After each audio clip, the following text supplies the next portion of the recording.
Kira gue sadar bahwa ternyata jadi orang susah tuh nggak enak. Awal kita mulai, sebelum kita punya apa-apa dan siapa-siapa, yang kita punya cuma waktu sama nggak tau malu. Gue nggak butuh networking. Ya kalau bapak lu pejabat lu nggak butuh. Semua orang juga ke rumah lu bawa proposal. Tapi kalau lu anak nobody, memang gengsi lu harus turun. Dan lu harus jemput bola. Ketika ada garis-garis yang harus kita langgar untuk mendapatkan uang yang lebih besar. Nah itu yang menurut gue prinsip yang harus tegas dan matang dimiliki sama partner. Kita udah siap nggak kaya-kaya banget. Yang penting nggak injek garis. Mencari bisnis partner, yes betul, sangat-sangat sulit. Bisa hampir mirip kayak mencari pasangan hidup. Lu bisa ketemu partner yang cocok, tapi lu bisa partner 10 tahun nggak? Bener, nggak semua self-employed bisa jadi entrepreneur. Dan tidak harus jadi menurut gue. Hi guys, so welcome to this podcast where we meet at the crossroad. Tepuk tangan dulu. Wah, mantap. Akhirnya intronya jadi. Keren, openingnya keren. Karena sebenarnya kan episode kedua ya Teh Bill ya. Jadi kita udah ngerekam episode 1 barusan, terus gue lupa ngomongin intronya. Jadi ya ini pertama kali intro tadi tuh ada ya. Jadi welcome to this At the Crossroad podcast. First of all, thank you Teh and Bill for coming jauh-jauh menyeberangi samudra ya. Thank you ya diundang. Ke kampung gue ya. Ini kita di hood gue nih. Kan gue Ciga ya. Dari lahir sampai sekarang Ciga gue. Cina Gading. Nah, jadi welcome to Kelapa Gading lah. So, Teh Bill, in this podcast cukup spesial ya, karena kita kedatangan 2 orang ya. Nggak cuma Billy doang, nggak cuma Theo doang. Karena biasa kan sendiri-sendiri nih seringnya. Iya, kan? Ini gue datengin 2 langsung kan. Sepaket. Ya, kita bakal ngomongin seputar personal development sama bisnis lah, kurang lebih yang kayak gitu. Nah, bagi teman-teman yang baru pertama kali tahu kalian atau baru pertama kali kenal kalian, gue pengen minta tolong dong. Kita kan ngobrolnya selama kira-kira 1 jam-ish ke depan ya. 1 jam ke depan. Kenapa sih mereka harus stay buat nonton podcast ini? Ketika kita ngomongin topik tentang personal development sama bisnis, seberapa penting sih mereka harus dengerin podcast ini? Ini mungkin gimana urutannya? Gue dulu, Menurut gue sih kenapa teman-teman harus stay di sini, karena kita bakal bahas bisnis dan personal development yang nggak pakai bacot, tapi yang langsung praktikal, realistis, dan masih kita jalanin sampai detik ini. Mantap, thank you Teh. Billy gimana? Ya ini ilmu jalanan sih. Lebih ke realistic way lah. Kalau misalnya ngomongin realistis, relate banget sama Theo kan. Jadi ya kalau kalian mau realistis, stay sampai akhir. Nice. Yes. Nah sebenarnya kenapa gue ngundang kalian berdua? Karena gue punya satu pertanyaan nih. Kalau misalnya kita ngomong bisnis kan sering banget seputar partnership nih. Nyari partner. Bahkan gue juga baca di buku sini juga. Congrats pertama-tama Theo. Thank you. Ya, ini gue udah baca. Ini 100 halaman dong ya Teh kira-kira. 120-an ya. 120-an ya. Gue baca kayak 2 kali langsung kelar gitu. So ini enak banget sih dibaca. You talk a lot about kolaborasi, networking, partnership. Makanya gue mau ngobrolin tentang partnership juga. Menurut kalian masing-masing, siapa dulu nanti boleh jawab. Kenapa sih kalian tuh cocok dengan satu sama lain? Kenapa kalian jadi partner gitu ya? Terlepas dari backgroundnya mungkin mirip. Kalau gue baca dari buku ini kan backgroundnya mirip. Upbringingnya. Nah tapi apalagi sih gitu? Karena kan jadi partner susah gitu. Gimana Teh? Siapa dulu nih? Lu lah. Gue dulu ya. Iya boleh. Jadi basically yang kita harus tahu sebenarnya Theo itu bukan partner pertama gue. Artinya bukan partner bisnis pertama gue gitu. Gue bisnis berkali-kali, gagal berkali-kali, pecah kongsi juga berkali-kali. So that's why mencari bisnis partner, yes betul, sangat-sangat sulit. Sama lah kayak gue bilang, bisa hampir mirip kayak mencari pasangan hidup. Enggak lah, kalau lu salah ya bisnis lu salah, hidup lu malah bisa mempengaruhi hidup lu gitu. Bisa salah juga. Jadi yang membuat mungkin kita lumayan cocok adalah tadi udah sempat mention sebetulnya background kita tuh mirip. Jadi kalau banyak orang mungkin nggak tahu ya tentang terutama tentang gua sih. Kalau Theo mungkin lebih banyak cerita tentang background kita tuh sama-sama dulunya orang lumayan susah lah, lumayan struggle gitu. Sempat ada naiknya kalau gua. Tapi sempat ada masa turunnya dan turunnya seturun itu. Jadi background kita sama. Menurut gua background yang sama itu membuat kita lebih gampang bekerja sama-sama. Karena yang misalkan yang satu contoh ya yang akhirnya keluarga yang kaya nggak butuh duit, butuhnya lebih ke validasi. Satu sisi ada orang yang kayak kita backgroundnya butuh hidup. Gua nggak butuh validasi, yang penting bisnis gua running dan menghasilkan banyak uang buat gua. Bener. Itu cukup. Nah itu aja udah bisa jadi berantem Ram. Jadi menurut gue value yang sama, background yang sama itu sangat-sangat penting. Mungkin satu itu. Terus kedua adalah skill.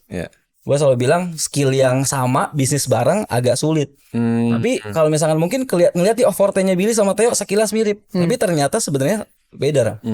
Jadi forte-nya Theo itu literally lebih ke promosi, marketing, gimmick, terus orangnya tuh cepat sekali, mikir segala sesuatu cepat, inisiatifnya sangat-sangat cepat.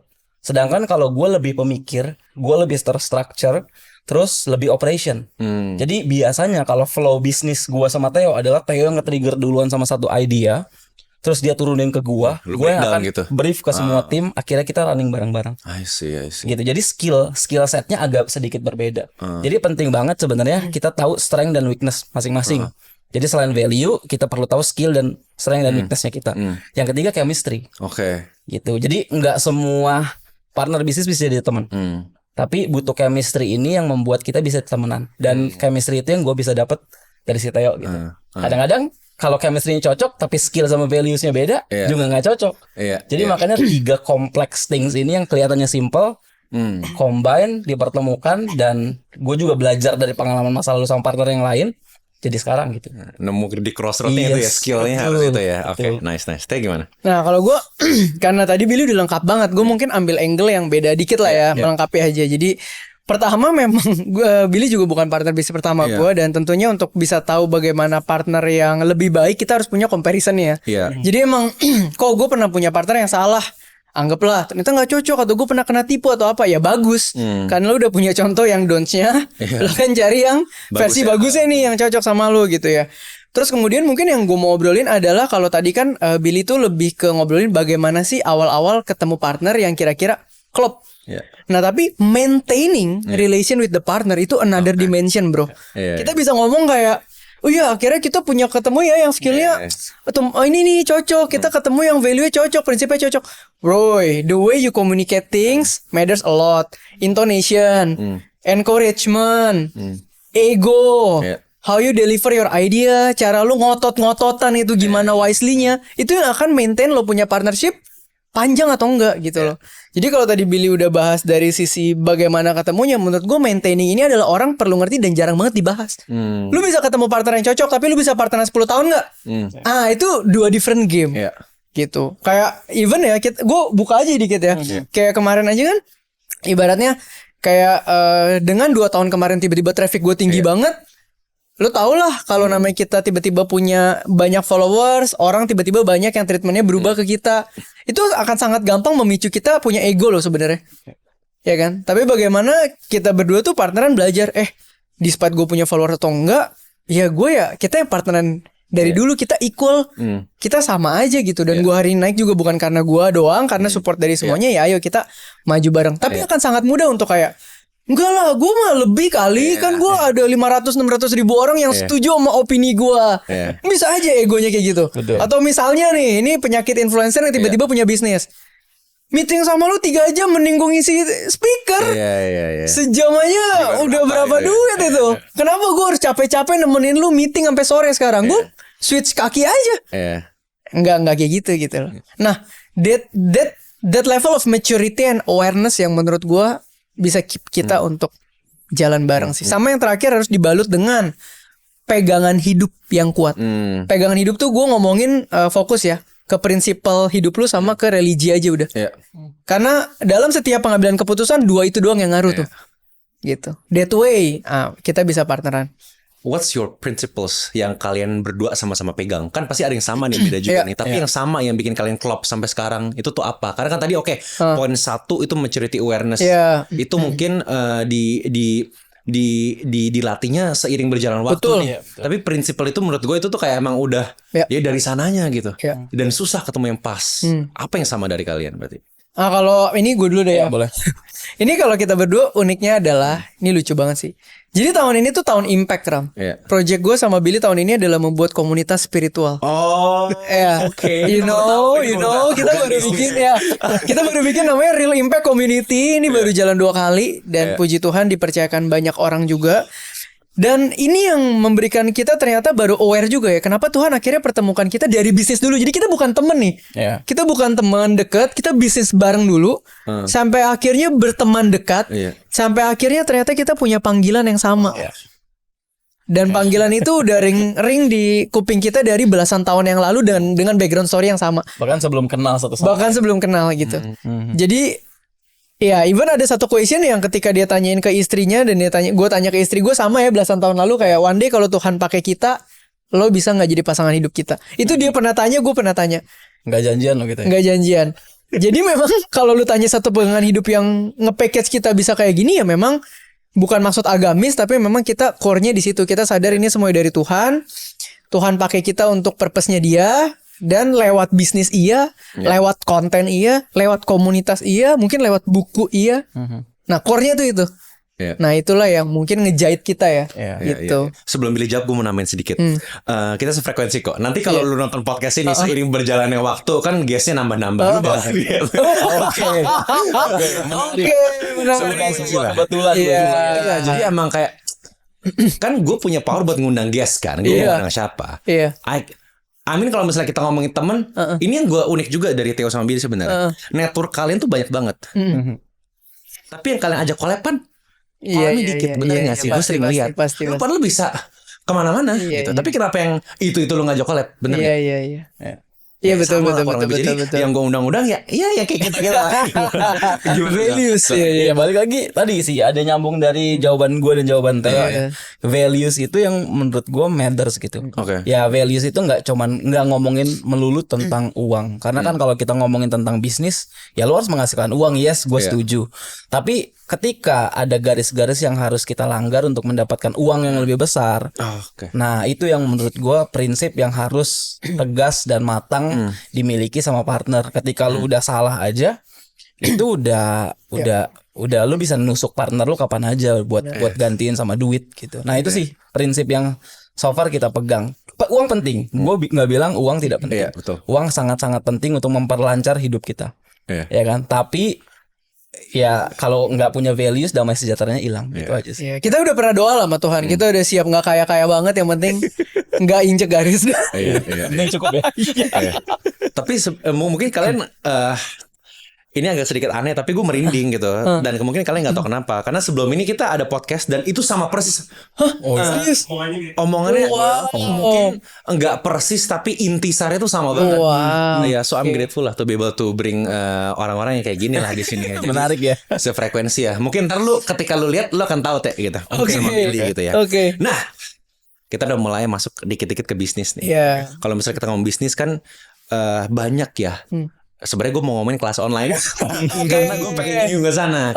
Kita sama-sama ada history di sana. Tapi sebelum kita masuk ke sana, tolong di-share dong bagi teman-teman yang belum tahu Acrobyte Group. Karena kan mungkin kan taunya Billy sama Theo ini kan sebagai konten kreator. Karena munculnya kan di konten ya sebagai person branding kalian gitu. Tapi mungkin belum terlalu terekspos sebagai klien, sebagai partisipan dari bisnis-bisnis kalian. Mungkin boleh di-share Acrobyte Group itu apa? Ya, boleh. Iya boleh. Oh gua? Iya monggo. Jadi Acrobyte Group itu sebetulnya adalah kita fokus ke B2B. Jadi ada terdiri dari beberapa company di dalam Acrobyte Group tersebut. Tapi fokusnya intinya sebetulnya online dan offline activation buat your company lah intinya gitu. Mau marketing online, mau marketing offline kita bisa. Jadi ada beberapa brand di dalamnya. Yang pertama ada namanya Studio Acro. Studio Acro itu kita fokus ke social media campaign, digital. Kayak kita ngerjain social media management. Terus kita ngerjain juga production house untuk bikin-bikin TVC, divisi. Terus juga kita ada bikin beberapa campaign social media, KOL dan lain sebagainya gitu. Terus ada yang kedua itu namanya Byte Project. Nah, Byte Project itu kita fokus ke event dan exhibition di gedung-gedung kantor dan juga mall di Indonesia lah. Basically kita bikin event-event collaboration, bikin IP dan lain-lain. Ya mungkin kalau seandainya kalian jalan-jalan ke mall terus lagi ada event nih di atriumnya yang ada temanya, konsepnya, mungkin itu Byte Project yang bikin. Atau nggak paling sering di Pick ya. Itu Pick Avenue kalau kalian injek itu kayaknya mostly mungkin eventnya kita.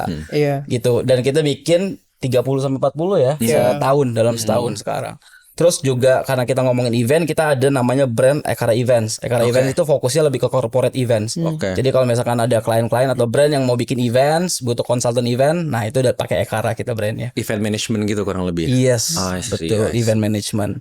Sama mungkin ya ada personal branding ya, Teh. Nah ini mungkin lu bisa tahu. Nah sengaja lo yang ini ntar gue jahit di belakang. Jadi kalau gue pribadi juga ada kan personal brand Theo Derek. Nah sebenarnya ini yang membuat kita nih jadi 4 titik ini ekosistem. Jadi misalnya ada brand banking, mau bikin roadshow berapa kota, Yang ngerjain offline-nya dari end to end-nya Ekara. Online-nya dipegang Akro. KOL dan speakernya saya dan Billy. Jadi kita muter. Ntar misalnya ada brand yang lagi mau bikin bank emas nih gitu ya. Itu kan klien kita juga. Dia misalnya udah campaign sama Akro 2 tahun. KOL-nya gue juga, ntar speakernya gue juga. Jadi kita biasa muter-muterin aja di dalam sini. Terus ntar mereka misalnya, gue pengen sponsorship dong di acara lo yang temanya ini di Byte. Nah jadi basically kita membuat sebuah ekosistem yang muter-muter aja di situ. Iya, sebenarnya tadi next questionnya tuh itu gue mau misalnya ekosistem. Ini kan juga ada. Iya. BTW ini limited edition yang ini. Cuma ada 5. Cuma ada 5. Kalian kalau beli nggak kayak gini. Nggak kayak gitu. Kalian kalau beli lebih bagus loh. Betul. Tapi gue ingat banget. Ini kan ada, lu kan suka bikin quote-quote gitu di sini. Yang di sini itu. Nah, itu tuh ada yang ngomongnya soal ekosistem gitu, bahwa betapa pentingnya ekosistem. Tadi gue mau nanya itu tapi udah dijawab gitu. Nah, pertanyaan gue adalah soal ekosistem ini. Kan harus ada yang penggerak paling awalnya ya.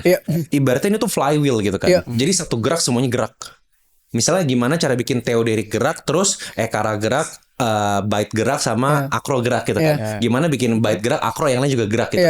Tapi seringkali based on your experience, funnel paling awalnya ini apa sih? Apakah dari personal branding atau justru dari B2B yang lainnya udah jalan baru ke personal branding? Oke, ini mungkin gue jawab dulu ya. Ini kalau jawaban dari apa yang kita lewatin ya. Sebenarnya ini unik. Jadi ekosistem itu sebenarnya antara sengaja dan nggak sengaja, tapi gue rasa udah Tuhan rangkai lah.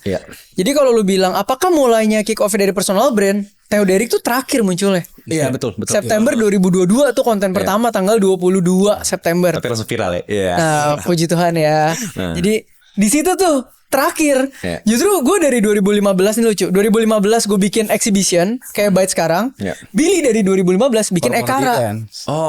Corporate events, Gcraft, kemudian Gerakan 1000 Startup Digital segala macam. Dia main di corporate, gue main di mall gedung kantor. Terus logikanya kalau kita partneran kan ini dua duluan yang nyambung kan? Enggak. Pandemi. Coffee Meet Stocks. Pandemi apa yang terjadi? Pameran IO gue nggak bisa jalan, IO dia nggak bisa jalan. Akhirnya kita berdua disambungkan dengan yang namanya Coffee Meet Stocks. Belum gue mention tadi itu. Iya, Coffee Meet Stocks itu dulu sesimpel kita sebulan 2 kali Jakarta BSD ngumpul di coffee shop belajar investasi saham offline. Terus tiba-tiba pandemi kita semua tutup ya, nggak ada revenue stream. Nah, Coffee Meet Stocks kita pivot online. Dari situ baru ngerasain yang namanya jualan kelas online, legit sekali. Ya, margin bisa 99%. Itu agak gila ya. Kita pernah omset 700 bersih 699 850. 150 ribunya sewa Zoom buat 1000 orang. Lewat Tokopedia lagi, bukan gue subscribe Zoom-nya ya. Gue sewa gitu loh. Jadi sewa sehari doang kan. Sewa sekali pakai kan. Terus gue bilang, wah ini bisnis model gila amat, cash flow legit banget. Ya udah gaspol dulu kan, dar. Tapi kita sadar plus minusnya. Bisnis model seperti ini sangat berpengaruh terhadap momentum dan tren. Seasonal. Dan kalau lu mau bikin ini sukses, lu harus branding diri lu jadi Superman. Kalau nggak akan ada yang bisa running ini. Menurut gua susah banget. Nah, udah melihat itu, kita perlahan-lahan kita kayak tahu nih ya, 2-3 tahun lagi pasti akan endemi. Dan akan get back normal. Kita sudah punya plan akan hidupin lagi event-event kita. Nah, along the way ke sana kita tahu, oh sekarang digital lagi naik. Ya udah kita bikin yuk studio Akro. Jadi dari Coffee Meet Stocks punya cash flow, kita bikin studio Akro. Kemudian masuk ke endemi, this is the moment, Byte-nya hidupin lagi. Terakhirnya Theoderik mulai naik, kejahit nih semuanya, maju bareng jadi sepaket. Gila. Sebenarnya itu soalnya gini, ketika orang ngedenger barusan, pasti mereka akan kalau misalnya pebisnis atau entrepreneur atau aspiring entrepreneur, pasti mereka berpikir gimana cara gue nge-replicate itu. Tapi pasti susah banget gak sih? Karena itu semuanya emang udah jalannya begitu sebenarnya kan. Kalau misalnya kita dari awal bikin ekosistem gimana yang paling baik deh menurut lo? Bikin dari awal ekosistem gak mungkin. Ntar lo tambahin ya Bill. Bikin dari awal gak mungkin. Tapi kalau lu mau bikin perjalanan lu simpel, lu bikin bisnis satu yang jadi cash flow machine lu dulu. Cash flow machine tuh bukan artinya gini ya. Gue baru bikin agency atau bikin apapun ya, 2 tahun karyawan gue 50. Enggak, gue jamin 2 tahun lagi lu tutup tuh gulung tikar pasti. Kenapa? Karena cash flow machine yang pertama itu adalah yang net marginnya legit. Cara bikin net profit margin legit gimana? Lu harus punya net profit margin yang besar dengan OPEX yang efisien. Entrepreneur muda zaman sekarang ini gak ada yang peduli OPEX. Gapnya ini adalah sustainable company lu. Jadi kalau lu nanya gue mulai dari mana, cakepin dulu bisnis model lu sampai lu udah bener-bener efisien, high margin, ini tebel, bangunlah ekosistem lu berikutnya dari demand tertinggi kedua atau ketiga yang lu punya sekarang. Tapi jangan langsung ininya masih unstable, lu bikin ini, tutup lo pasti fix. 100% tutup. Senang banget. Dia takso itu gua. Iya. Nggak maksud lo ya, tambahin. Soalnya itu gua literally kayak pas gua baru mulai. Ini tuh konteks sedikit. Kenapa Helmi ini adalah orang yang 01 gua.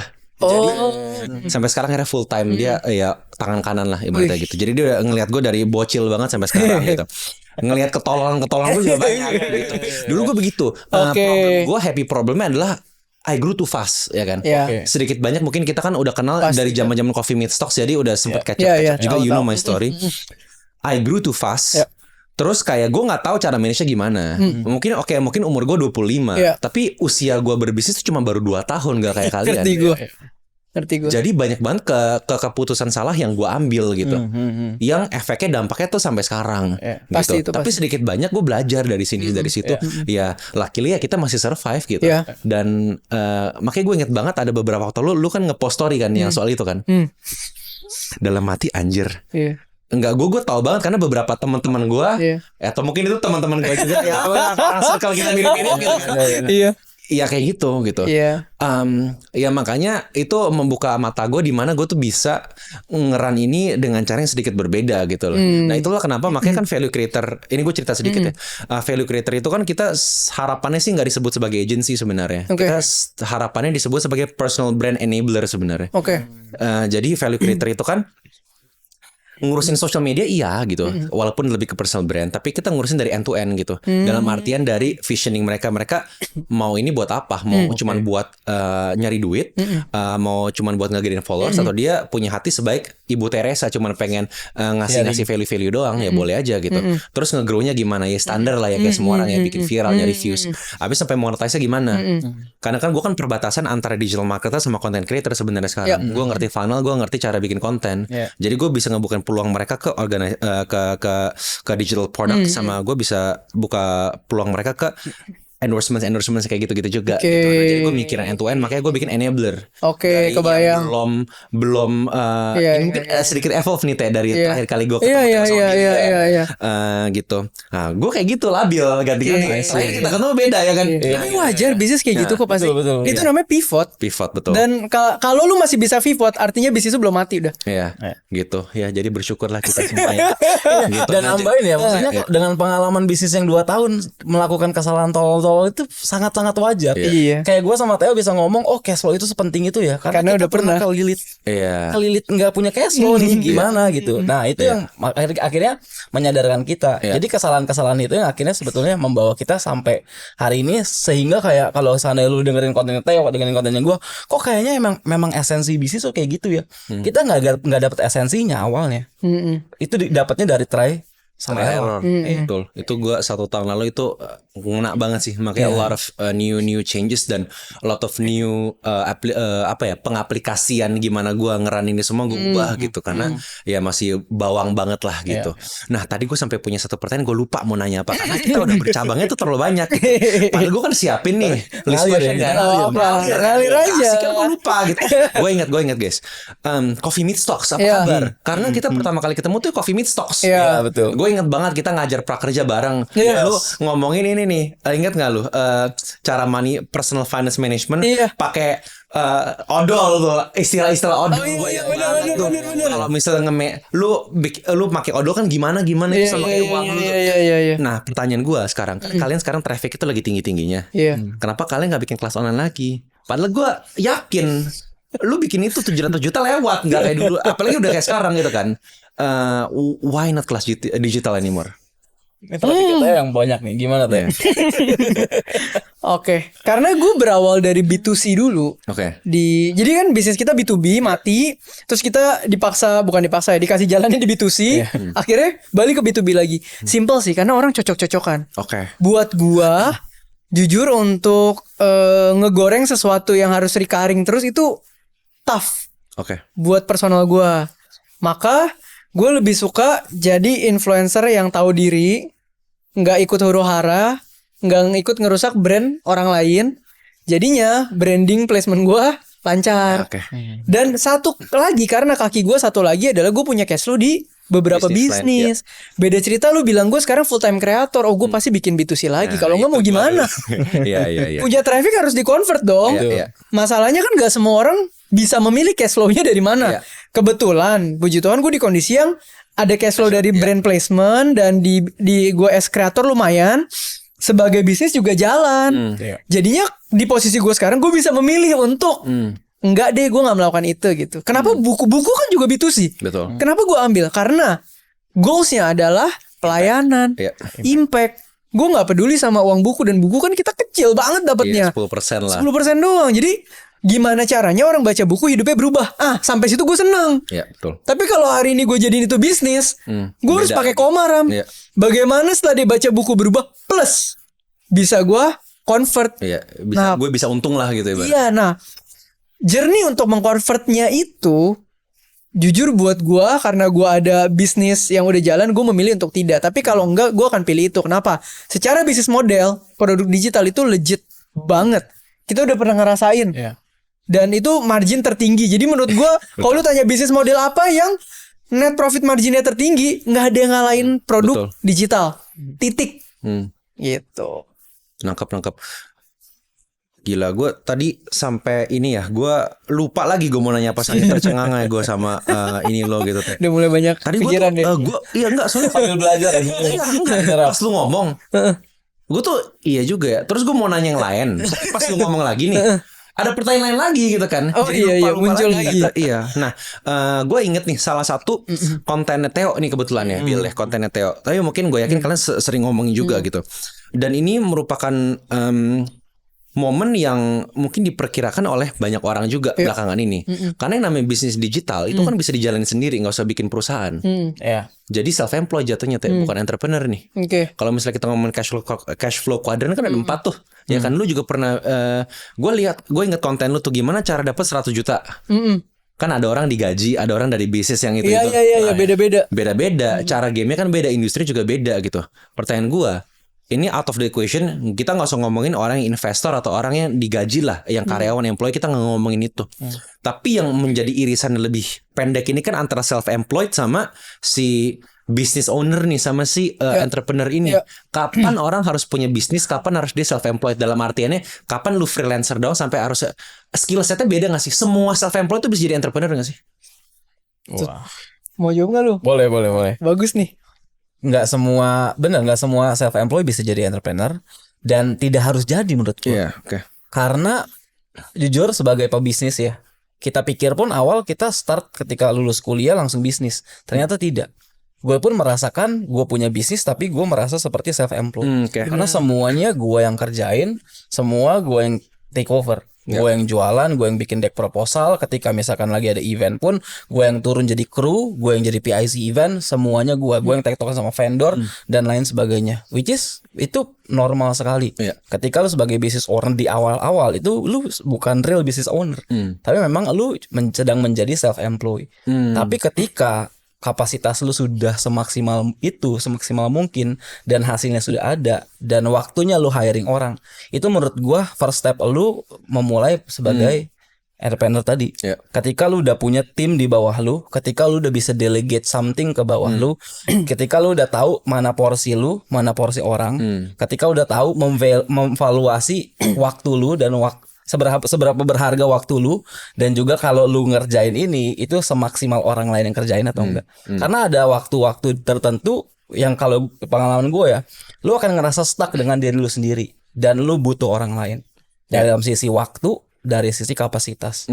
Nah, itulah menurut gue mungkin kuncinya ketika lu sebagai self-employed mau naik level ke business owner, lu harus tahu kapasitas diri lu seperti apa. Tapi gue nggak bisa bilang kayak semua orang harus nyebrang ke arah sana. Enggak juga. Kalau seandainya dengan self-employed lu bisa mengefisiensikan waktu lu bisa mendapatkan income yang besar dengan self-employed, ya why not lu jalankan sampai seterusnya gitu.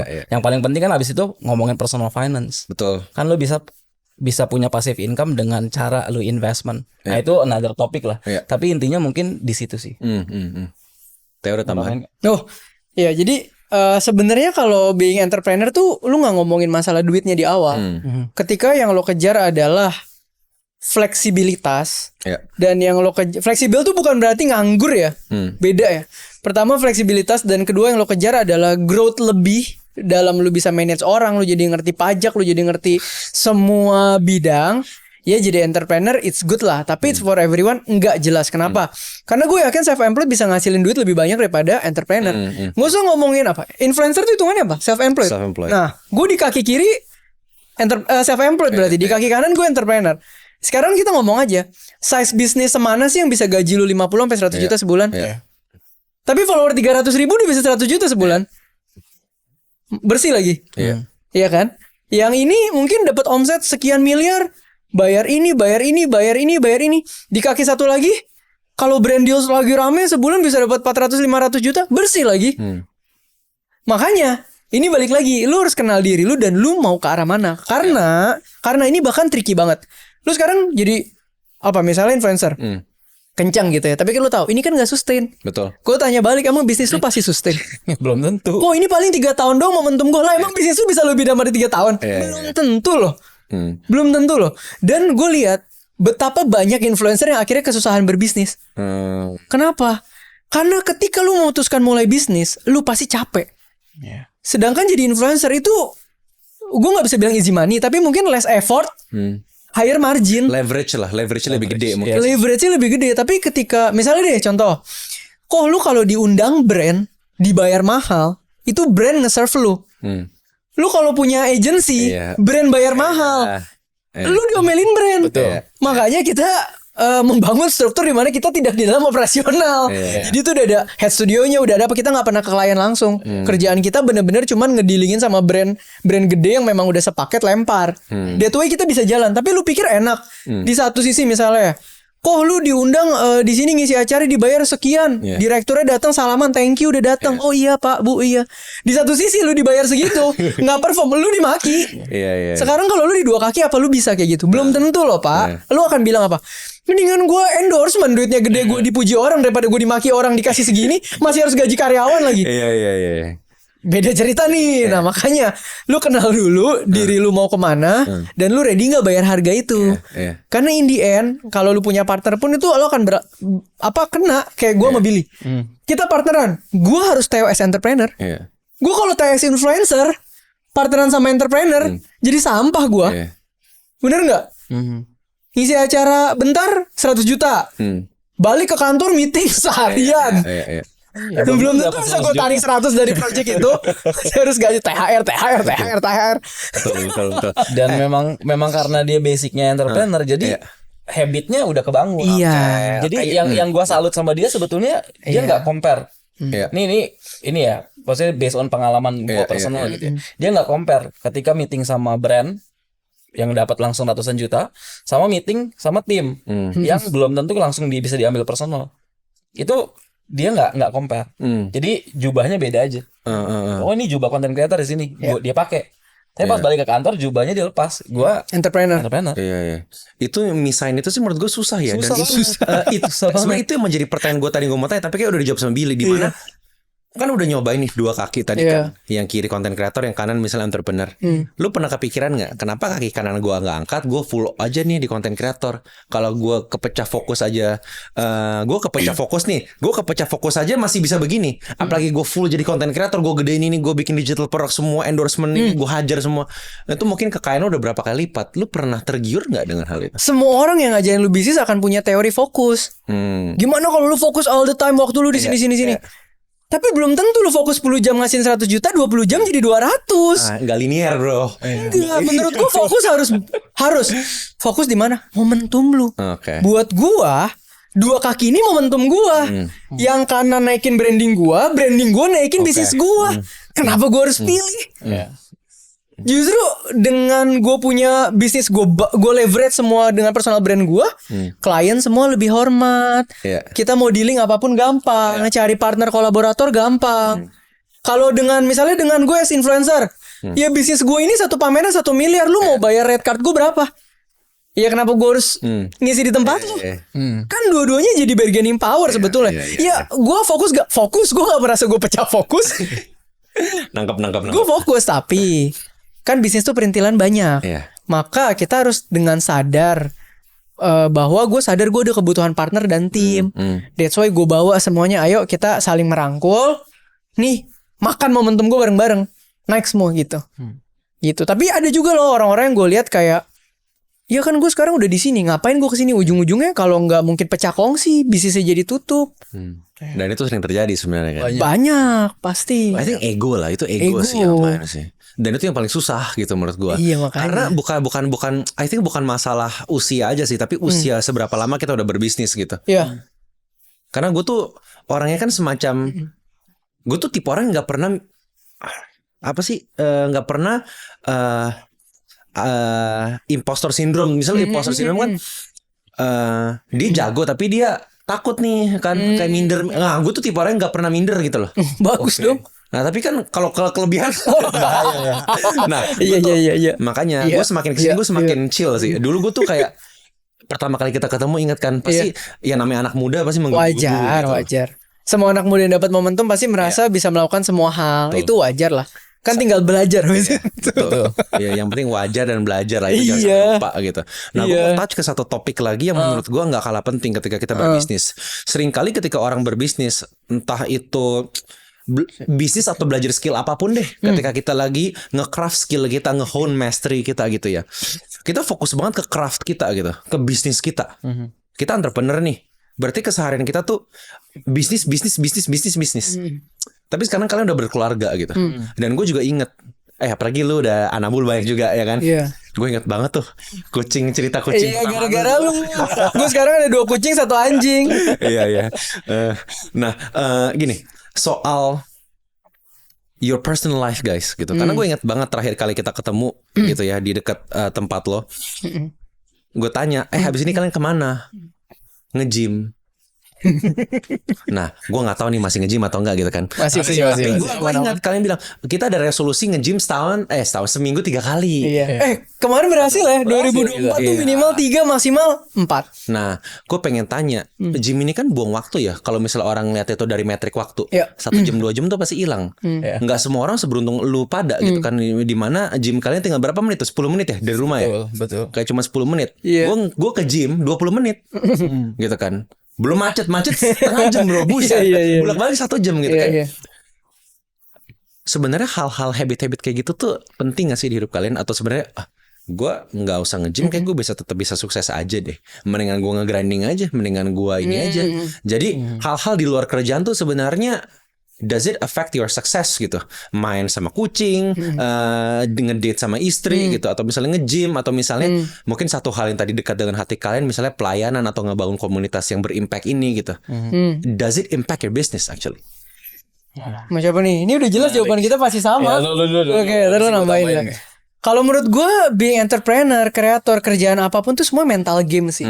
Karena momentum datang, mental lu gak kuat, hancur. Lagi di dalam momentum, lu gak bisa jaga mental lu, hancur. Lagi turun, mental lu gak kejaga, hancur. Nah, mental ini pilarnya banyak.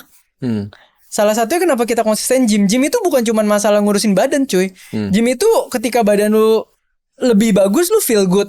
Feel good ngaruh ke confidence. Udah gitu secara hormonal, abis lu ngangkat selesai lu seger. Pikiran lu fresh. Selesai gym, mandi tuh enak banget. Abis itu bisa makan steak atau apa. Itu kayak, wah berguna nih gue hidup gitu. Enak gitu ya. Kemudian lu punya waktu berelasi. Gue sama Billy bahkan tiap hari ada waktu ngopi, ngobrol-ngobrol ya. Evaluate tentang spiritual, tentang bisnis, tentang kerjaan. Itu aja hal yang, jadi kalau tadi gue jadiin komponen-komponen tadi udah 1. 2, waktu sama istri itu udah pasti. Kenapa? Waktu sama istri aja lu harus breakdown lagi loh. Relasi yang kalian bangun adalah relasi yang bisa transparan dan satu frekuensinya semana. Bisa gak lu ceritain semua struggle kerjaan lu? Nyambung gak? Bisa gak lu ceritain apa aja yang terjadi, semua brand deal, semua dilematis, semua nih bikin buku segala macam? Ngerti gak? Lu mau gak mendengar semua yang terjadi di ruang lingkup istri lu? Jadi setiap komponen ini akan berpengaruh ke dalam. Makanya lu mungkin ketemu orang, lu bisa bilang, lu glowing amat ya? Atau, lu seger banget ya? Oh, lu energinya enak banget ya? Orang-orang yang punya energi seperti itu, gue yakin komponen-komponen ini terfulfill. Either dia olahraga, quality time sama istri, quality time sama temen, semuanya. Justru kalau lu take out itu semua, nah ini mungkin unpopular opinion yang disclaimer banget, ini versi gue banget. Ketika lu sudah punya uang dan lu bilang lu bekerja 20 jam sehari, menurut gue itu lu rugi. Kenapa? 20 jam kerja, 20 jam sehari kerja itu harusnya dilakukan sama orang yang gak punya uang dan gak punya pilihan. Kalau lu udah punya uang banyak, 20 jam kerja sehari gak keren menurut gua. Kurang. Lu punya duit banyak, kerja 20 jam sehari, mending lu temenin anak lu. Jalan-jalan, lu temenin istri lu. Lu udah pakai supir. Ngerti gak maksud gue? Manusia tuh ada mentoknya. Maksud gue ketika duit lu sampai level yang ini gue pakai juga udah gak habis, ngapain lu cari di situ terus? Lu complete your life lah, karena lu punya privilege-nya. Nah justru gue dan Billy berpegang seperti itu. Sekarang kita Senin, Rabu, Jumat ngantor di Byte itu jam 10 sampai jam 12. Selesai itu waktunya kita sama partner makan, ngopi, nge-gym. Sore kita ke kantor agency. Betul. Udah jam 6 jam 7 udah main Dota gue di rumah. Malam bini gue pulang jam 8. Malah bini gue pulang lebih malam karena full time di agency kita. Jam 8 dia pulang. Udah matiin Dota, ngobrol. Nyenek apa. Udah selesai ngobrol, di quality time baca komik, quality time baca manhwa. Udah sesimpel itu hidup. Tapi penuh rasanya. Kenapa? Fulfill. Terus kita sekarang tiap Jumat malam ada komsel ya. Kita baru bikin komsel. Udah gitu kita Minggu ada ibadah. Jadi kayak wow, hidup ini sangat rich. Kalau lu punya pikiran yang bisa ngelihat itu semua sebagai sesuatu yang valuable. Justru gue sangat pity sama orang yang convertnya semua waktu uang. Bro, chill. Chill. Sebulan juga lu cuma bisa ngabisin berapa duit sih anjir. Lu makan enak sampai gila itu lu bisa. Lu punya keluarga bisa ngabisin 100 juta sebulan aja itu udah hebat, bro. Santai aja gitu loh, tenang. Bill ini kayak lu mau nambahin nih, Bill. Gue nambahin dikit. Jadi ini gue sama Theo mungkin kita sering ngobrol ini, tapi gue baru dapat mungkin akhir-akhir 2 tahun terakhir lah tentang filosofi ini gitu ya. Gue ngerasa setiap orang di dunia ini diciptakan Tuhan gitu untuk jadi pengelola yang baik. Ya kan, kita dikasih waktu yang sama, dikasih ya hidup di Indonesia gitu, terus dikasih banyak hal. Dititipkan lah, bukan dikasih kalau gue bisa bilang. Fungsinya kita dan tugasnya kita adalah untuk manage, termasuk badan kita. Tadi kan lu tanya kan, gym, emang lu udah mulai nge-gym lama? Gue bilang gue belum mulai nge-gym lama. Gue baru konsisten literally 2 tahun ini. Itu pun masih diusahakan untuk makan yang benar juga. Karena kalau lu lihat postur badan gue juga ini, gue kan cenderung bisa gendut. Kalau gue nggak olahraga gitu. Dan menurut gua menjaga kesehatan itu adalah salah satu indikator kita sebagai manajer yang baik atau tidak di dunia ini. Kita sekarang dititipkan sama apa? Oh, kesehatan, badan. Ini aset. Tapi sangat sedih ketika orang menghargai properti lebih berharga dibandingkan badan sendiri. Padahal kita fungsinya sebagai manajer kan. Properti yang baik ini, properti yang bagus ini kita harus jaga. Kalau nggak bisa jaga juga hancur, harganya turun. Badan kita sama, kalau kita nggak bisa jaga, harganya hancur, turun. Sama, cara kita manage duit juga itu menurut gua game manager lagi. Kalau kita nggak bisa manage duit dengan baik, habis duitnya. Hubungan pun sama, ke istri, ke anabul gitu. Kalau kita nggak bisa jaga hubungan kita sama anabul sama istri kita, hubungannya hancur. Jadi kita nggak bisa lihat dari cuman satu aspek doang. Oh bisnis. Ternyata di sekeliling kita yang tadi Theo bilang fulfillment. Di sekeliling kita banyak loh kalau seandainya kita aware yang berharganya sama dengan kerjaan, sama dengan bisnis, sama dengan badan, sama dengan waktu dan lain sebagainya gitu. Jadi gue nggak melihat sesuatu tersebut bisa di-compare. Karena itu semua sama. Karena kita manajernya di sini dititipin. Iya. Gue ngeliat ini sebenarnya dari segi personal sama dari segi bisnis tuh mirip-mirip. Kalau dari segi personal ibaratnya, gue percaya bahwa tadi Theo misalnya bilang business is a mental game. I do really agree with that gitu. Tapi gue percaya mental kita yang kuat, kalau badan kita nggak kuat dia nggak bakal bisa. Nggak bisa, benar. Spiritual kita kuat tapi mental sama badan kita kuat nggak bisa juga. Semuanya itu harus satu menurut gue. Satu pilar rontok aja nih jatuh gitu. Karena kan 3 kan, kakinya 3. Satu jatuh pasti jatuh. Hancur. Harus sama. Itu yang gue sangat percaya gitu. Karena semuanya saling berkesinambungan somehow. Gue nge-gym, mental gue kena. Gue meditasi, fisik gue juga kena entah kenapa. Berasa lebih relax. Aneh banget gak sih? Meditasi kita cuma diem loh. Nge-gym ya kita udah tau lah efeknya enak banget. Tadi kita udah ceritain. Tapi kita meditasi kan cuma diem doang, yang ngelatih pikiran. Tapi abis selesai tenang banget. Tidur jadi lebih gampang. Ya kan? Yang kayak gitu-gitu. Nah sama bisnis juga. tadi gue setuju banget sama Billy bilang, I think we're a walking billboard sebenarnya. Buat klien-klien kita dan tim kita juga. Ibaratnya we talk baru kita we walk gitu loh. Kita minta tolong orang, nyuruh orang buat gini, tapi kalau kitanya aja enggak, aneh gitu. Apalagi misalnya gue tuh bilang ke tim gue, kenapa gue mencoba untuk berolahraga gitu, terlepas dari emang gue suka gitu. Nama gue productivity boy, bro. Kalau misalnya badan gue terlalu kurus, atau badan gue terlalu gendut, what the heck man? Lu melabel diri lu sebagai orang yang produktif. Walaupun productivity boy kan bukan gym boy, bukan. Tapi kan ada byproductnya dari semuanya ini gitu. Makanya kalau misal duit kita gede, banyak sekali, dan tapi kita nggak nge-take care of diri kita, dan tadi aspek-aspek basket lain yang tadi kalian bilang sih, menurut gue itu sama aja sih. Tapi disclaimer itu sampai level pemenuhan kebutuhan lu tercukupi ya. Kalau sebelum tercukupinya kebutuhan primer atau living cost rumah bulanan, ini nggak ngomongin lifestyle gengsi ya, tapi kebutuhan ya, lo memang harus prioritas duit itu dulu, itu being fair. Tapi ntar gue sakit, bodo amat lu sakit daripada mati. Mending hidup dulu. Kalau lu udah hidup, baru mikir. Lu bisa mikir. Tadi itu pertanyaan gue. Makanya gimana soal balance? Karena orang kan bilang work life balance. Bullshit atau enggak? Rasanya sih harusnya kalau gue nangkep penyampaian lo dengan bener tadi, work life balance itu bullshit sampai titik tertentu. Bener ya? Betul. Gitu ya. Jadi kalau misalnya lu udah balance, ya bisa balance, ngapain lu work terus gitu kan. Betul. Iya. Yes. Nah, sama kalau misalnya kita ngomongin bisnis, ada satu hal banget yang tadi gue nangkap juga dari obrolan kalian, yaitu networking. Kan sebenarnya bisnis kalian kan udah jalan sebelum ada personal brandingnya Theo juga gitu. Although gue tahu karena di buku ini dibahas banyak banget juga soal networking kan penting banget tuh ya. Gue lupa di bab berapa gitu, di akhir-akhir gitu. Networking tuh penting banget, dan salah satu cara yang bisa kita lakuin itu personal branding, yang kalian berdua juga lakuin gitu. Tapi kalau orang batu nih, gue nggak mau personal branding nih, networking apa yang kita bisa lakuin nih? Apakah personal branding itu udah ultimate key banget, udah kayak cheat code banget sih? Lu udahlah personal branding aja. Personal branding yang jalan dan tepat, itu unlock akses ke semua hal lah. Simple kayak, aduh gue bisnis gak ada yang mau invest, lu personal branding jadi dikit langsung lu ketemu, gila ya banyak orang ternyata punya duit gak tahu mau dikemanain. Sesimpel itu. Tapi before ada personal branding, malah gue belajar networking dari Billy. Mungkin Billy yang bisa sharing. Ini gue belajar dari dia. Sebelumnya gue kagak kenal yang namanya ngopi-ngopi sama orang. Ya ini boleh lah. Iya. Jadi kalau menurut gue, networking itu memperlancar bisnis kita atau otak kita yang lagi stuck.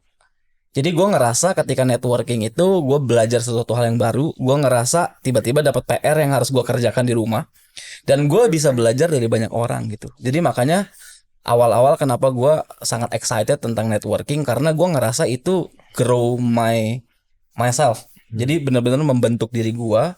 Dan di samping itu pun, kalau seandainya kita salesperson ya, atau misalnya kita business owner, kita nggak punya sales tapi kita jadi salesnya, salesperson, ya networking itu salah satu key kita membuka channel. Ya mungkin zaman sekarang udah ada yang namanya personal brand, which is sayang juga kalau seandainya kita nggak ngelakuin, karena gue pun belajar dari Theo ternyata oh ini open access sama banyak hal ya, sama banyak orang ya.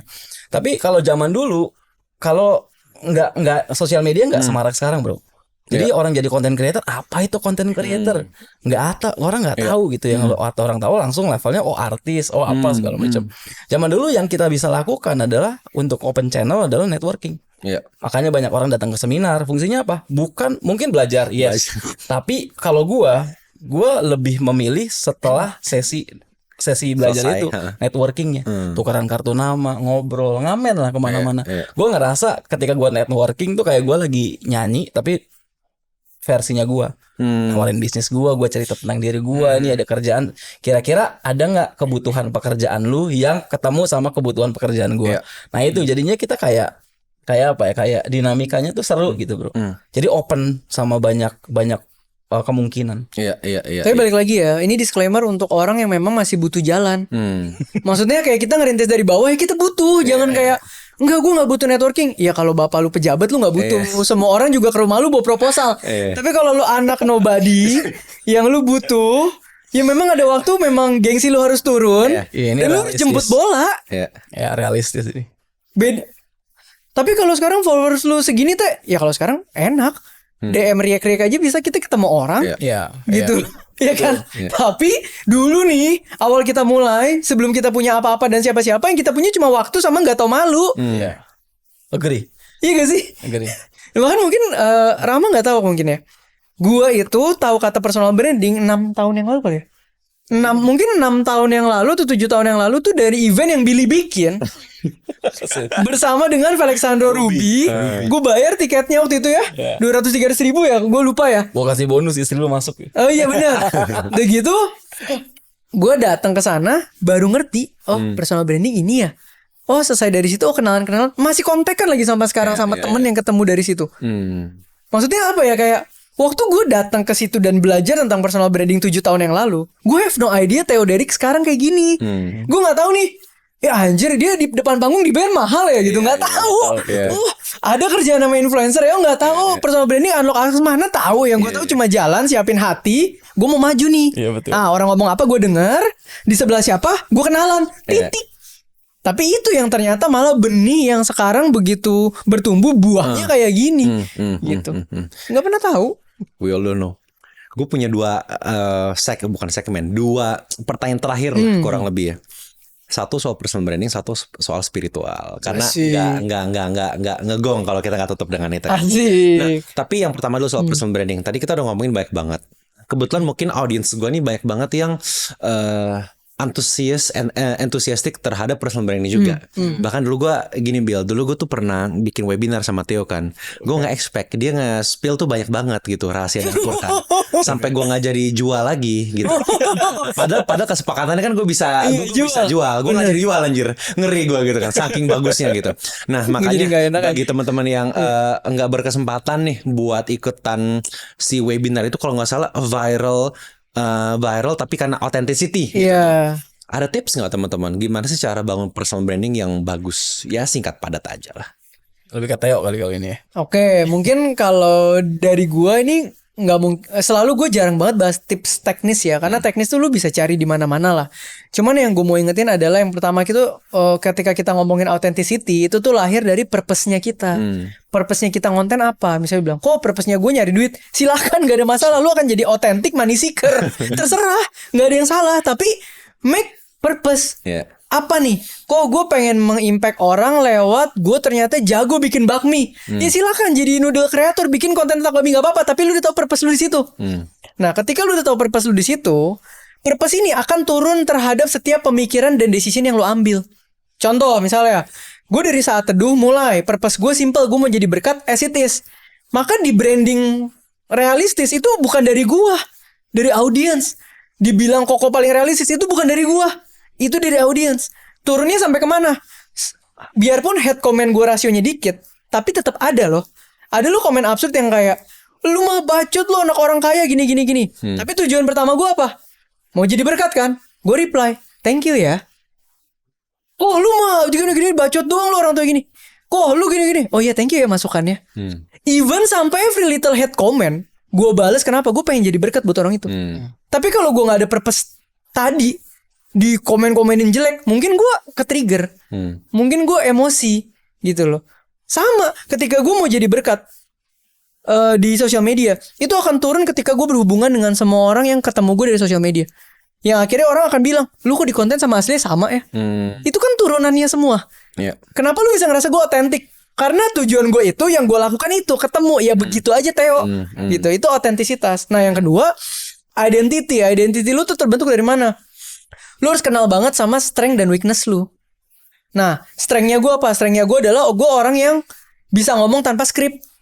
Maka turunnya ke apa? Metode ngonten, format konten, topik, bentuk, sehingga membuat gue ketika shoot jadi lebih effortless dan bisa konsisten. Gitu. Dan gue sadar weakness gue apa? Oh, gue orang yang mikirnya cepet, tapi gue nggak bisa orang yang tidur meeting 7 jam, nggak bisa gue. Gue orangnya cepet banget mikirnya, tapi optimal gue paling 2 jam. Abis itu gue harus break. Nah, itu kan diturunkan lagi nanti ke segmen YouTube. Makanya Gibah Berfaedah cuma 20 menit. Itu kan diturunkan semua tuh dari pengenalan gue atas diri gue. Gitu. Baru yang ketiga yang menurut gue penting adalah bagaimana melihat tren. Tren nih arahnya kemana gitu loh. Kan banyak nih sekarang orang ngupload tentang tren. Ya menurut gue gak ada salahnya, tinggal pelajari aja tren sosial media ini kemana, kawinin sama purpose lu kawinin sama identitas lu. Nah that way, mau teknik apapun yang lu pakai nanti dan puji Tuhan lo melejit, lo akan being authentic as yourself gitu. Nah jadi ini bukan tips-tips yang gimana cara dapat follower cepat, gimana cara dapat views cepat, bukan ya? Karena tanya gue pun from the first place gue nggak tahu ini saya 6 bulan gue dapat 400.000 kan waktu itu TikTok IG kan. Pertanyaan tuh muncul ke gue, gimana cara 6 bulan dapat 400.000? Gak tahu gue. Kalau seandainya dia tahu dia udah turunin ke gue. Dan udah bikin kelas. Terus nanya lagi, gimana caranya TikTok sama Instagram followernya sama? Kenapa gue nyari sampai sekarang orang jarang banget sama? Kenapa lu bisa sama? Even sekarang Instagram 590.000, TikTok 570.000. Kenapa bisa sama terus? Gak tahu. Gue yang penting yang tadi gue turunin, gue post konsisten, titik udah. Be yourself, know your strength, tahu identity kita, purpose-nya apa. Ya, sama kalau ada opportunity jangan sombong. Opportunity maksud gini. Kayak misalnya gini nih, kita kan berteman, ada yang bikin podcast, ada yang bikin apa, Ketika memang waktu kita fail, kita support aja. Kenapa? Karena kita never know potongan-potongan konten itu membawa kita kemana. Bisa banyak loh konten yang gue dipotong naik jadi klien di Studio Akro. Bukan konten yang gue potong loh. Konten gue di tempat lain dipotong orang, dipost di akun lain. Tiba-tiba ada brand kopi cukup terkenal kontak deal jadi klien sekarang gara-gara konten itu. Nah lu kalau tanya gue gimana cara ngatur conversionnya, nggak tahu. Ya kalau ada opportunity muncul aja udah. Kayak gitu. Itu sering kan orang kan pengen nyari tahu ini gimana caranya dipusingin nih di sana sebenarnya. Jadi sampai akhirnya bingung caranya tuh gimana kan. Padahal ya udah kita jalanin aja, yang penting kita niatnya baik. Iya. Ya nanti akhirnya juga hidup tuh aneh lah pokoknya. Hidup diciptain buat dijalanin, bukan buat dipikirin. Pokoknya kalau kita pikirin terus kita asik nggak kemana-mana lah. Itu ntar masuk jadi soundbite itu. Bisa. Jadi reels tuh nanti. Alright, thank you. Last question buat Billy sama buat Theo ya. Mungkin ini ada hubungannya sama nama segmen kita juga, yaitu At the Crossroad kan. Yang namanya kita sebagai entrepreneur, ya walaupun gue udah baca bukunya Theo juga, di sini ada banyak cerita tentang hidup pribadi lo yang makanya gue chat kan kemarin. Anjir gue nggak tahu loh, karena ada banyak cerita yang gue belum tahu juga. Dan maksudnya ya gue ngebacanya ya merinding tipis-tipis juga gitu, kayak kaget gitu sebenarnya. Di hidup kalian pernah gak sih ngalamin yang namanya crossroad atau persimpangan jalan gitu loh? Karena kan crossroad ini kan it's a moment of revelation. Lu bisa make or break. Kayak Elon Musk misalnya, dia pernah hampir di momen dimana dia harus menyelamatkan Tesla atau enggak, akhirnya dia did some magic, akhirnya sekarang Tesla bisa sampai sekarang gitu kan. It's a choice between life and death gitu loh. How did you overcome those moments? Ada gak sih momen-momen kayak gitu? Yang mana yang paling teringat dan how did it affect you? Mungkin secara spiritually dan everything else in between lah. Oke. Mungkin ini kalau ini pasti kayaknya agak beda ya, karena ini personal gitu. Sebenarnya ada dua hal nih dari sisi personal, sama mungkin ketika kita pivoting bisnis kita ya. Tapi yang personal dulu gitu. Jadi background gue tuh literally dari keluarga di kampung bro. Literally kampung nih, tanahnya ini tuh kampung beneran ya. Gue kalau belum lihat gue nggak percaya ini anak kampung nih. Iya, ini mungkin kalau orang lihat fisik gue sekarang, tempat tinggal gue, bisnis gue gitu, nggak akan percaya gue literally dari kampung. Sampai sekarang masih ada kakek gue masih tinggal di sana. Gue setiap Imlek juga masih balik ke sana gitu. Gua rekamin ke Theo ini nggak percaya gitu. Oh my god. Tapi literally dari kampung bro. Dan memang bersyukurnya dulu nggak tahu gimana bokap gua itu orang yang cukup berani akhirnya keluar dari kampung tersebut. Meskipun nggak beraninya juga sejauh masih sama-sama di daerah Serpong juga, dari kampung Aruga namanya ke BSD. Jadi dia merantau sedikit lah ke BSD, keluar, akhirnya jalankan network marketing MLM. Oke. Jadi singkat cerita hidup kita susah sekali bro, susah banget. Gue pindah satu komplek, kita jadi kontraktor, kontrak sana sini. Gue bergaul sama orang-orang yang level ekonominya lebih tinggi. Ada satu momen gini bro, kita anak-anak kan nggak tahu ya main sama siapa aja. Ada satu momen ketika gue lagi main sama anak dokter sama anak-anak yang lain lah gitu. Main di rumahnya, kita main video games dulu, Sega namanya kalau lo tahu ya, Sega. Tapi gue cuma ngeliatin karena kan gue nggak punya, jadi gue nggak ngerti cara mainnya. Gue cuma ngeliatin, tiba-tiba ada teman gue yang ngomong lumayan kasar, kayak karena mungkin kalah kan, ngomong lah kebun binatang keluar. Tiba-tiba si ibu dokter itu keluar dari kamarnya, dia panggil gue, Billy sini gitu, diajak gue ke dapur, dia bilang gini, kamu jangan main sama anak saya lagi, karena kamu ngomongnya kayak gitu, kayak sampah gitu. Gue bilang, tante bukan saya yang ngomong, Cuman si tantenya tuh kayak nggak percaya, yang lain ya baik-baik, lu doang nih yang kayak ekonomi rendah dan minoritas lah pada waktu itu, secara spiritual juga. Akhirnya gue lumayan breakdown di situ bro.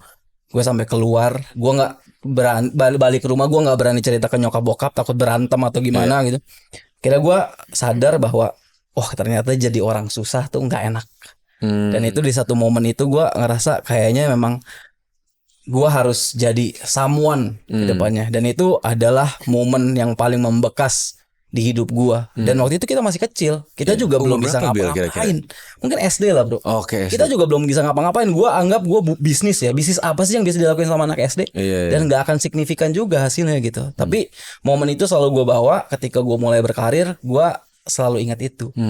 Tapi puji Tuhan juga, Tuhan bawa bokap gue juga sempat naik meskipun ada turunnya lagi.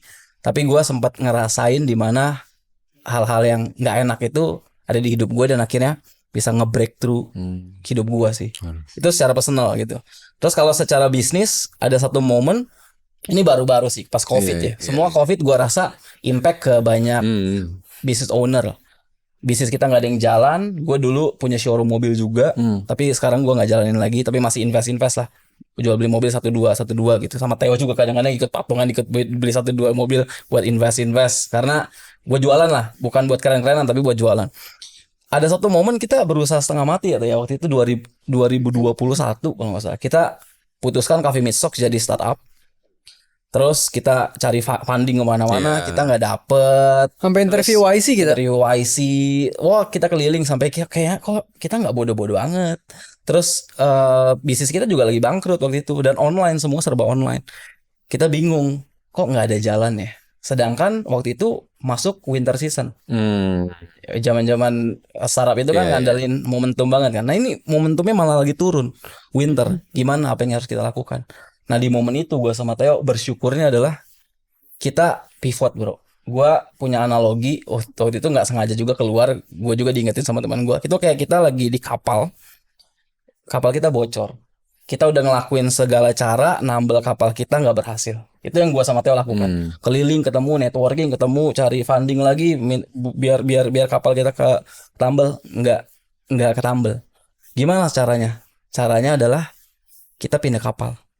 Nah itu yang ada di momen dimana kita harus mengumpulkan segala keberanian kita dengan bisnis kita yang pada waktu itu adalah satu-satunya. Akhirnya kita pivoting, kita pindah kapal. Kita selamatkan tim-tim kita beberapa yang bisa masuk kapal yang baru. Nah itu menurut gue momen paling berharga di hidup gue sih di dalam bisnis gitu. Dan akhirnya tanpa sengaja akhirnya malah membuat seperti ekosistem ya. Kapal yang ini tetap berdiri, berhasil ditambal karena mungkin awaknya udah keluar dulu. Akhirnya kita bisa tambal pelan-pelan. Kapal ini jalan, kita bikin kapal baru sampai akhirnya jadi ekosistem. Dan itu nggak sengaja kita bentuk, nggak punya roadmapnya. 2025 roadmapnya kayak gini kayak startup gitu kan. Roadmap yang kita bikin dulu nggak terjadi sampai sekarang. Tapi disclaimer ya, ini karena Coffee Meets Socks itu pivotnya jadi startup, jadi sebeladi itu kondisinya. Betul. Karena minus kan. Startup kan bakar duit bro. Kalau nggak bakar duit bukan startup. Betul. Awalnya udah plus, bagus, enak, cash flow kita udah cukup kenyang. Terus mau kemana nih nextnya? Nah lagi rame startup, terus ada yang mau invest masuk as angel invest. Terus kita bilang, ini mau masuknya as cash flow bisnis atau startup nih? Startup model, ya udah kita main valuasi. Jadi udah siap minus, siap habis ya. Siap ya. Ini kita habisin nih. Do or die katanya. Do or die nih. Ya udah jalan. Nah itu masa-masa yang sangat nggak enak sih. Masa-masa menjadi simulasi as founder startup tuh nggak enak. Itu big decision bro, karena tim kita ada 30 gitu kan. Iya hampir 40 malah sama tim tech. 30-an. Itu kita harus menyelamatkan diri kita dan orang lain. Tapi kalau itu dijalanin as Coffee Meets Socks normal, itu legit profitable, enak.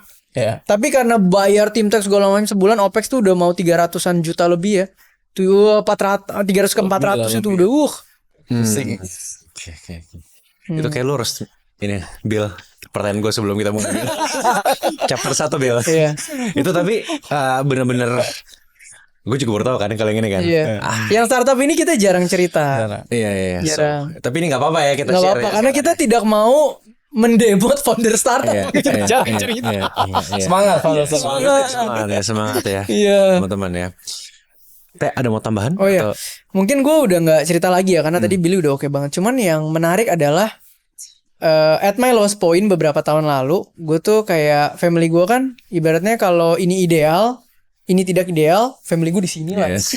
Jadi kayak Jauh ya. jauh banget ya. Jadi kayak wah udah terpecah-pecah, keluarga ada yang hutang, mama udah pernah nikah cerai lagi, papa udah nikah cerai, udah wah ruwet lah gitu ya. Jadi ada satu momen gue terpuruk karena waktu itu harus bantu keluarga pakai tabungan cukup banyak. Dan gue kayak pernah bilang, Tuhan gue nyerah aja deh. Kenapa? Gue gak kuat nih kaki gue sendiri. Semua gak ada backup. Harus nge-backup orang tua. Jalan juga kayak begini gak kekejar. Gue give up aja deh. Itu otak gue kayak kosong tuh. Terus gue inget gue ada datang ke kebaktian doa hari Rabu sore. Gue bilang gue mau datang kebaktian. Kalau emang lo sayang gue ya lo kasih gue semangat dikit karena gue udah bener-bener gak tahu harus ngapain nih gitu. Udah gue datang. Dari awal ibadah sampai pulang otak gue kosong. Gue gak tahu khotbah apa. Nyanyi juga gue gak tahu nyanyi apa. Pulang dikasihin potongan-potongan ayat kecil. Tahu gak lo yang potongan? Masih ada tuh. Sampai sekarang masih di kamar gue. Tulisannya gini. Segala perkara dapat ku tanggung di dalam Dia memberi kekuatan kepadaku. Gue dapat itu, pulang gue nangis. Terus detik itu gue bilang, Tuhan, gue udah gak mau mikir. Lo bilang segala perkara gue bisa tanggung atas lo yang memberi kekuatan pada gue. Ya udah lo kasih kekuatan, besok gue jalan aja, gue nggak mau mikir, gue nggak mau nanya, gue nggak mau minta apa-apa. Udah dari detik itu gue jalan aja, nggak langsung membaik, tapi pikiran dan tubuh gue rasanya tiba-tiba sanggup untuk mulai hari esok gitu. Nah dari situ makanya gue selalu pegang prinsip sampai sekarang, sehancur apapun kita, selama kita masih dalam keadaan yang tidak kritis atau memati, pasti kita punya kekuatan yang cukup untuk melewati hari ini. Makanya prinsip hidup gue adalah lu mau di crossroad, lu mau dimanapun, tiap hari ini lu masih ada kesempatan hidup, lu do the best, lu gak komplain, sekarang ada apapun lu lakuin yang terbaik dengan hati, lu enjoy the best artinya lu aware, abis ini bisa ngopi ya asik, oh abis ini bisa makan enak ya, gila akhirnya gue bisa makan padang yang gue kangen ya, gue hari ini masih bisa ngobrol-ngobrol ya. Dan yang ketiga, jangan lupa serahkan hari ini kepada yang terbaik, yang di atas. Kenapa? Karena lu gak punya power atas hidup lu. Nah, setelah itu bisa terinstall dalam hidup gua, sekarang itu semua momentum dalam hidup gua tuh kayak gak ada yang gua doain. Jadi kalau tiba-tiba nyampe sini ada ini ada itu, orang bahkan ada nanya, kok lu gimana sih cara bikin semua bisnis jalan, buku rame, brand placement rame, kayaknya semua yang lu lakuin rame gitu, ada jalannya jadi duit aja. Aduh jangan tanya gue. Tanya ini. Hari ini ngapain, udah itu doang tanggung jawaban gue. Besok mau ngapain bodo amat.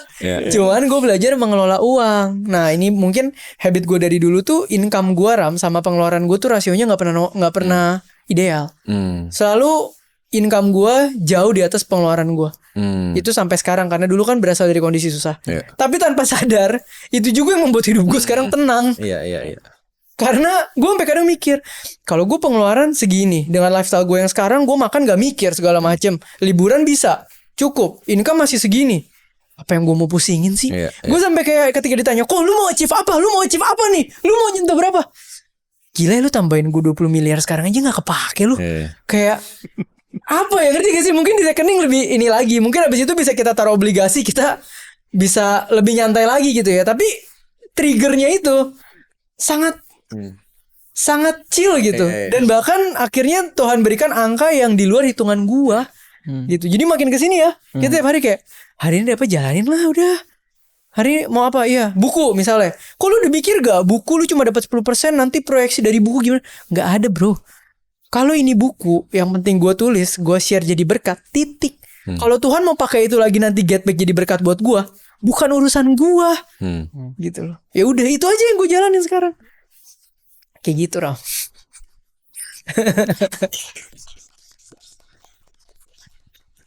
Thank you. Gue gak ada komen lagi, gue udah speechless. I think that's pretty much it guys for today's episode. Thank you banget Theo, Billy for coming. Gue yakin sesi kita hari ini bisa jadi berkat. Semoga jadi berkat. Amin. Thank you and see you in the next episode.